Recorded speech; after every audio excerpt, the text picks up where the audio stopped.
Guys welcome to exams with MS YouTube channel. और आज की इस वीडियो में हम देखेंगे कक्षा 10 अंग्रेजी में ऐसे लिखने को आता है 6 नंबर में। उस क्वेश्चन को हम कैसे अटेम्प्ट करेंगे। अगर आप दोस्तों यूपी बोर्ड के स्टूडेंट हैं तो ये वीडियो आपके लिए बहुत ही ज़्यादा इंपॉर्टेंट होने वाली है। वीडियो को लास्ट तक ज़रूर देखना और चैनल पर नए हैं तो सब्सक्राइब कर सकते हैं अगर आपका मन हो तो ऐसे आता है दोस्तों, एक 6 मार्क्स का एक निबंध लिखना होता है हमें इंग्लिश में class 10th UP board examination में।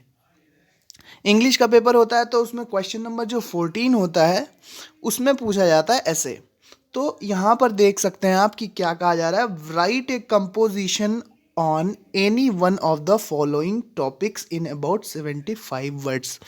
75 शब्दों में आपको दिए गए टॉपिक्स में से किसी एक टॉपिक पर आपको निबंध लिखना है, ऐसे लिखना है। Points are given below for each topic to develop the composition. और इससे अच्छी क्या बात है, जो कॉम्पोजिशन जो ऐसे आपको लिखना है उसके लिए आपको हेडिंग्स भी दी गई हैं। तो उन हेडिंग्स का यूज़ करते हुए आप अपने निबंध को आराम के साथ लिख सकते हैं। कैसे, चलिए मैं आपको समझाता हूँ।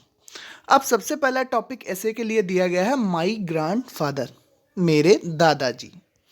तो इस पर अगर आप ऐसे लिखना चाहते हैं तो हिंट्स आपको दी गई हैं कि सबसे पहले आप क्या लिखेंगे। सबसे पहली हेडिंग आप डाल सकते हैं his name, dress and personality, मतलब उनका नाम, उनका पहनावा और उनका व्यक्तित्व। आप ये हेडिंग डालिए, फिर इसके बारे में थोड़ा सा आप लिखें। फिर दूसरी हेडिंग आप क्या डालेंगे, हिज नेचर एंड बिहेवियर, उनकी प्रकृति क्या है, उनका स्वभाव क्या है और उनका व्यवहार कैसा है, वो आपके साथ कैसा व्यवहार करते हैं। तो ये हेडिंग डालकर आप 2 लाइनें लिख सकते हैं, 2-4 लाइनें लिख सकते हैं।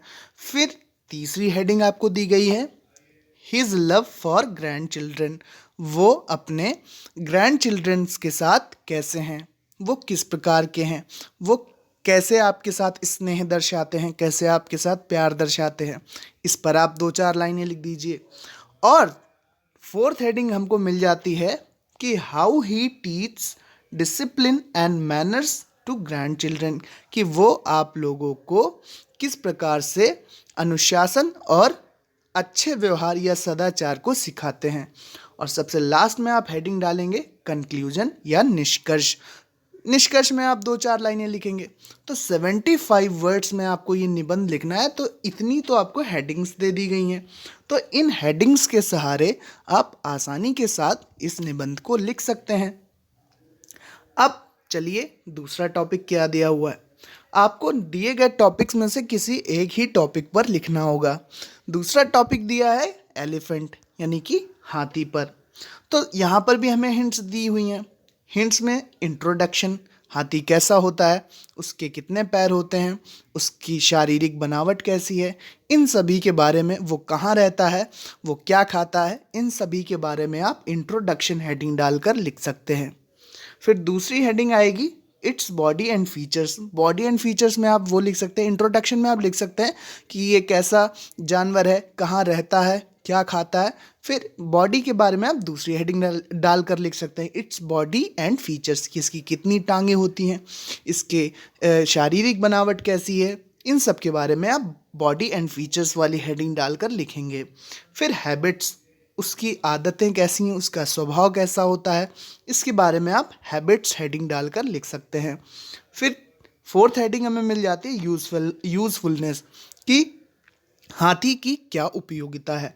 तो इन हेडिंग का उपयोग करते हुए हम बहुत ही आराम के साथ किसी भी निबंध को लिख सकते हैं। Class 10th English UP board में इतनी आसानी से आप निबंध लिख सकते हैं क्योंकि हेडिंग्स तो आपको क्वेश्चन पेपर में ही मिल जाएंगी।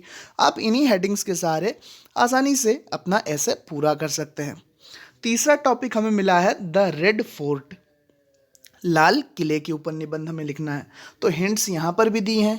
क्या हिंट्स दी हुई हैं, चलिए देखते हैं। इंट्रोडक्शन पहले आप लिखिए लाल किले के बारे में जो आप जानते हैं, उसका परिचय दीजिए कि कहाँ स्थित है, ठीक है, किस प्रकार की उसकी बनावट है, किसने बनवाया था, क्यों बनवाया था, कब बनवाया था, ये सभी आप इंट्रोडक्शन में लिखेंगे।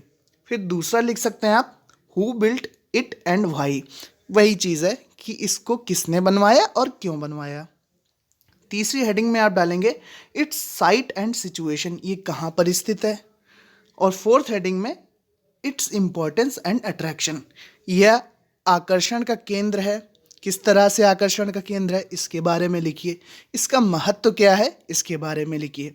तो सभी हेडिंग्स हमें मिल जाती हैं हमारे क्वेश्चन पेपर में, और उन्हीं हेडिंग्स के सहारे हम अपने एसे को, अपने कॉम्पोजिशन को आराम के साथ लिख सकते हैं, पूरा कर सकते हैं।